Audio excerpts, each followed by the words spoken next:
Magandang araw po mga kabayan. Welcome po sa Pinilangan Lakbay. Ayan. Medyo nag-ayos po ako ng kwarto. Medyo warm tignan kasi winter po. Kailangan po warm tignan. O, diba? Yung malambot. Parang masarap matulog lagi. Yung carpet po. Ayan. Magugulat po kayo sa presyo. Dahil mayroon po mga shops na nagsara. Nakakalungkot po. At nabili ko po na sobrang mura. At meron po itong bagong foam na napakamura rin po. Tara, samahan po ninyo ako na kung saan meron pong dalawang shops dito na malapit na pong magsara at halos pamigay na po yung mga tinda. Medyo malamig na po talaga ang panahon po ngayon at makulimlim. Malamig na po talaga sa bumbuna. Pupuntahan po talaga natin yung dalawang shops na magsasara. Nakakalungkot pero marami po this. Ibig sabihin po ng Love Community, Muto Love Community, ibig sabihin po, lilipat po at magsasara na po itong shop. Imagine po ninyo, yan po yung mga presyo. Ito mga blanket from 49.90 to 84.90 euro na. Talaga naman, up to 60% o 120. Ito po yung mamahalin na mga tinda sa mamahalin po na shop. Mamahalin po talaga yung tinda po dito. Mga branded, Finnish brands, mga Finnish brands. Yung marami po kasi yung mga sapatos talagang high quality from 129.95 tapos nagiging 64.90, 50%, iba po 60% off. Grabe po. Lalo na po kapag malapit na po yung pagsasarap mo nito tindahan na to, baka maging 20 euro na lang po ito. Opo, hindi po nga nagjo-joke, mga 15 euro from 100 plus. Talagang quality po talaga dito ay first priority syempre. Tulad natin, kailangan dagdag bangis. Hindi naman po bibili. Tingnan po natin yung mga presyo kasi para po sa akin medyo mahal pa po ito, di ba? Hintayin po natin yung magsarado na. Hindi na po ko pinapanalangin sana magsarado. Ibig sabihin yung huling mga linggo para sa pagbili po ng sapatos. Itong ganda, winter shoes. Ay nako, 40 euro plus na lang. Tama ba yung nakita ko? From almost 100 euro. Grabe po talaga yung mga discounted. Ito po yung end season sale tapos magsasara pa po yung tindahan. Nagkataon po nagkasabay.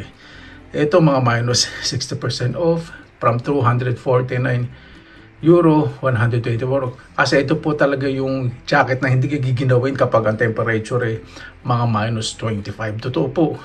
Dahil ito po yung nag-create ng heat sa katawan. No, di ba?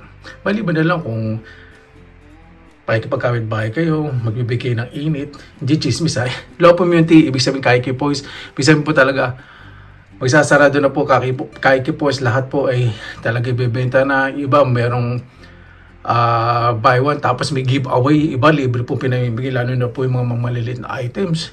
Talaga naman yung dating mga 10 euro na mga table linis, etc. 2 euro. Kapag may maganda pong masign, sold out na po, nabenta na po.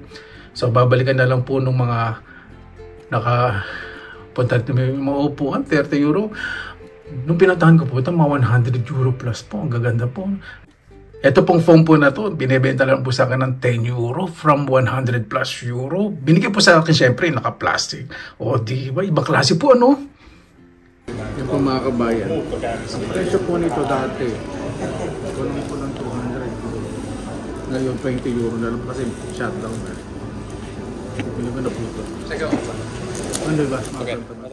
Ayan, uwi na po tayo. Nakabili po ako ng carpet for 20 euro na lang at yung foam na 10 euro na lang. At nagdidilim na rin ang paningin ko sa paggastos. Hindi, hindi na po gano'ng kamahal. Siyempre, minsan treat po natin ang sarili po natin.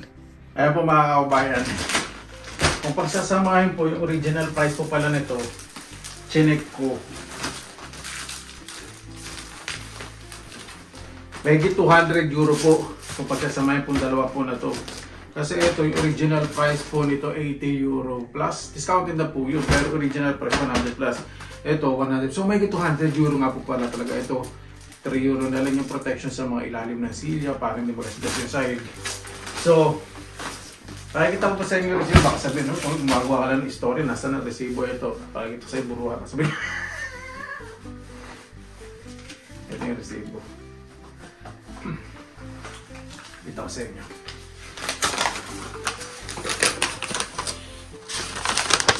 Just hold on. Ito pakikita yung ano. Ito 10 euro. Binili ko na lang po dun sa foam. Ayan, 10 euro po. Yan, 10 euro yung subtotal. Yan po yung foam. Diba? Tapos, yung carpet, 20 euro po yun. Plus yung protection sa 23 euro. O, ayan o. O, diba? Dalawang shops po yung nagsarado eh. Magsasara pala, hindi pa sarado. Kaya napakalaki po naman discount. Hindi ko na po kailangan ng mga sapatos at mga damit. Yung sapatos, mga damit, kamahalan pa. Siguro mga last few weeks, mas mumura na lang po. Halos pamigay na lang. Ito nga po, halos pamigay na lang eh. Yan. Halos pamigay na lang. Imagine po yung carpet, mahigit 100 euro. Hindi na po sa 20 euro. Kung last 2 weeks, baka ano na lang po yan. 5-10 euro. Ganun po pang magsasara. Kaya sa mga problema po sila kung saan ilalagay. Ayan po.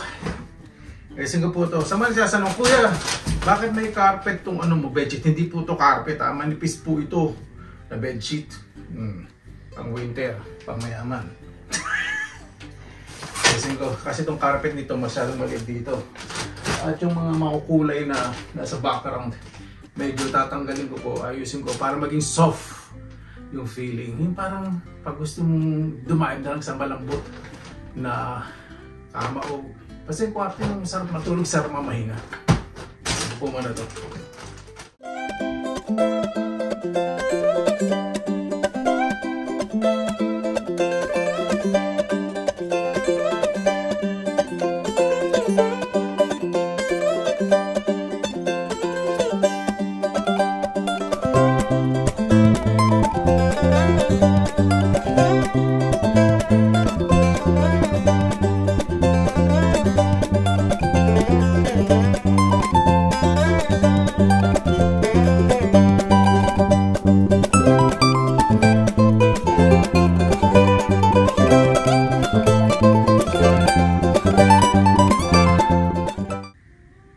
Ayan po mga kaubayan. O diba? Medyo mas naging soft itong kwarto ko po kanina kaysa kanina na medyo hindi po machong kulay ngayon. Medyo okay po, medyo soft. Yung masyadong makulay, tinagal ko. Meron mga ibang kulay pero nagko-complement naman po. Itong kumot, bibili pa ko ng mas social pa. Maybe light color para mas bumaga yung kulay. At dito sa area na to, medyo clear na. Konting organization po pa po kasi gagawa po ako ng magandang painting. Ilalagay ko po dito sa wall. Ano, Filipino style painting po. Ay nako, at yung pong painting po na ilalagay ko dito sa other wall sa kabila. Para online, katrabaho ko, may bintana, lilibang ako, tapos hindi po blank tingnan. Mas maganda nga po may salamin eh. Mas magpapalaki ng space. Kapag maliit po yung space po ninyo, maglagay po kayo ng malalaking salamin. Yung wall, mas malaki pong tingnan po yung lugar po ninyo. So, diba? Maganda po yung carpet na complement po dito sa kulay po nito. At yung pakiramdam dito parang napaka-soft at parang sarang magpahinga matulog. Tulog, bigla akong na. Inanto akong pakiramdam. Ito po talaga sa Finland kapag may mga discount po, malalaki. Lalo na po pag magsasarado na po yung mga tindahan. Ako po. Lalo na po yung end. Pupuntahan po natin yung last week ng this month. Pupuntahan ko po yun kasi may mga libre na pong mga ibang bagay at halos pamimigay na po yung ibang gamit. Totoo po yan. Kaysa po maglipat pa sila. Yan po. Saka yung mga shelvings, kasi wala pong mga takip po yun. Hindi pa shelving mga boxes. Bibili po ako ng maayos na may mga takip. Saka hindi see-through para hindi nang ulit ng alikabok. Yan po. Para pag nagda-dusting ako, madaling maglinis. Ako ng super daming gamit. Hindi pa madaming gamit po. Ako naman po matyaga. Kasi kapag gusto nyo po yung ginagawa nyo, go lang. Pag po kayo makikinig sa mga sinasabi ng tao, gusto nila. Gawin nyo po yung gusto nyo, makapagpasaya po sa inyo. Kasi pag hindi po kayo nagtatry o sumusubok, hindi kayo matututo. Parang gusto nyo laging perfect yung ginagawa nyo, ay, hindi kayo matututo. Paano po, maraming salamat na po sa inyong oras na ilan sa Pinilangan Lakbay. Basta lagi po tayong positive vibes, good vibes. Maraming salamat na naman po. God bless. Ingat po lagi. Magandang araw. Laban lang.